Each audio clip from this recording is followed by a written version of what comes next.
At Thanksgiving dinner, my dad stood up, raised his glass, and said, "She's not my daughter." Everyone laughed until I walked to the table, opened my grandmother's box, and exposed the truth that destroyed everything they believed about me. I still remember the exact moment my life split into two versions: the girl I used to be, and the girl I became after that night. It was Thanksgiving, the one day every year when my family pretended we were normal. The house was full of noise, laughter, and the smell of food, but underneath it all was something colder, something I had felt for years but never had the courage to name. I sat at the far end of the table, like always, watching everyone else belong. My stepmother was smiling too perfectly, my stepsister was laughing too loudly, and my dad didn't even look at me. Not once. I had spent 18 years trying to earn a place in that room. 18 years trying to be enough for a man who treated me like a mistake he couldn't undo. When my grandmother was alive, things were different. She saw me. She listened. She told me that one day the truth would matter. I didn't understand what she meant back then, but she made me promise something. She made me promise that if things ever got too far, I would open the box she left me. I kept that box hidden for years, untouched, because some part of me was scared of what I might find inside. That night I didn't know I was about to need it. Dinner went on like it always did. Conversations I wasn't part of, jokes I wasn't included in, smiles that never reached me. And then my dad stood up. He tapped his glass with a fork, the sound cutting through the room. Everyone quieted down, turning toward him with expectation.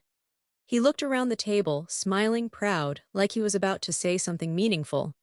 And then his eyes landed on me. For the first time that night, he looked directly at me. I felt my chest tight. I thought maybe this was it. Maybe this was the moment he would finally acknowledge me. Maybe after all these years, something would change. But instead, he laughed softly and said, "You know, people always talk about family, about blood, about what it really means." The room chuckled politely. I didn't. Something about his tone made my stomach drop. Then he said the words that shattered everything. "She's not my daughter." For a second, no one reacted. It was like the room didn't understand what had just happened. Then my stepsister laughed, thinking it was a joke. My stepmother smiled like this was some kind of clever remark. But my dad didn't laugh. He just kept looking at me, waiting. Waiting for what, I don't know.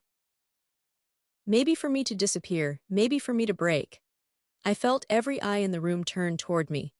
The silence became heavy, suffocating. I could feel my heartbeat in my ears, loud and uncontrollable. This was it. The moment I had feared my entire life, being erased, being denied, in front of everyone. I should have cried, I should have run. That's what they expected. That's what I had always done before. But something inside me snapped, not loudly, not violently, but quietly. Calmly, I stood up.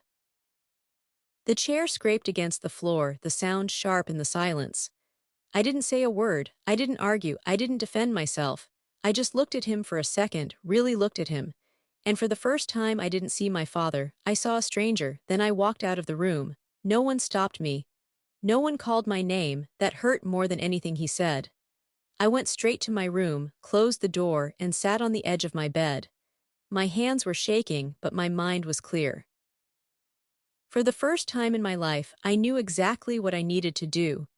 I reached under my bed and pulled out the box. It was old, worn, covered in dust. My grandmother's handwriting was still on the lid. My name, just my name.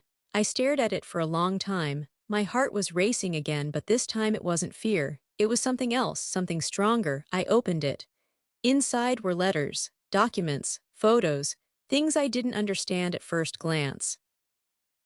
But as I started reading, piece by piece, the truth began to unfold.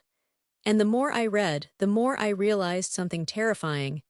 Everything I believed about my family was a lie. And by the time I reached the bottom of that box, I knew one thing for sure. They didn't just push me away. They built their lives on a story that was never true. I didn't sleep that night. How could I? Every page I turned, every letter I read, it all pointed to one thing, a truth that had been buried for years. My grandmother had known everything. She had documented it, protected it, and left it for me like a final act of love. By morning, I wasn't the same person who had walked out of that dining room. I wasn't confused anymore.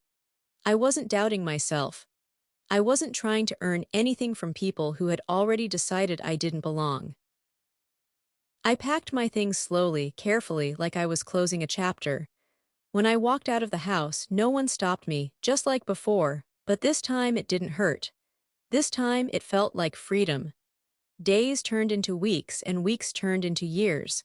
I built a life on my own terms. It wasn't easy, nothing about it was, but it was real. It was mine. And for the first time, I didn't feel like I was pretending to exist. I stayed silent, not because I was weak, but because I knew the truth didn't need noise. It just needed time, and time has a way of revealing everything. Years later, my past came looking for me. A message, simple, casual, like nothing had ever happened. My father, he said he missed me. He said he wanted to reconnect. He said family mattered. I stared at the screen for a long time, remembering that night, those words, that silence. And then I smiled, not because I forgave him, but because I finally understood something he never would. I didn't need him anymore, but I replied. Not with anger, not with emotion, just with the truth. I sent him copies of the letters, the documents, the proof my grandmother had left behind. Every lie, every secret, every detail he thought would never come to light. I didn't write a long message. I didn't explain. I just let the truth speak for itself. And for the first time in his life, he had no words. I never went back, I never needed to, because closure doesn't come from other people.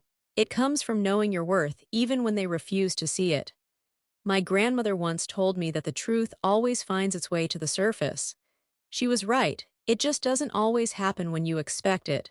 Sometimes it takes years. Sometimes it takes walking away. But when it comes, it changes everything. And that night, when my father said I wasn't his daughter, he was right about one thing. I wasn't. Not anymore.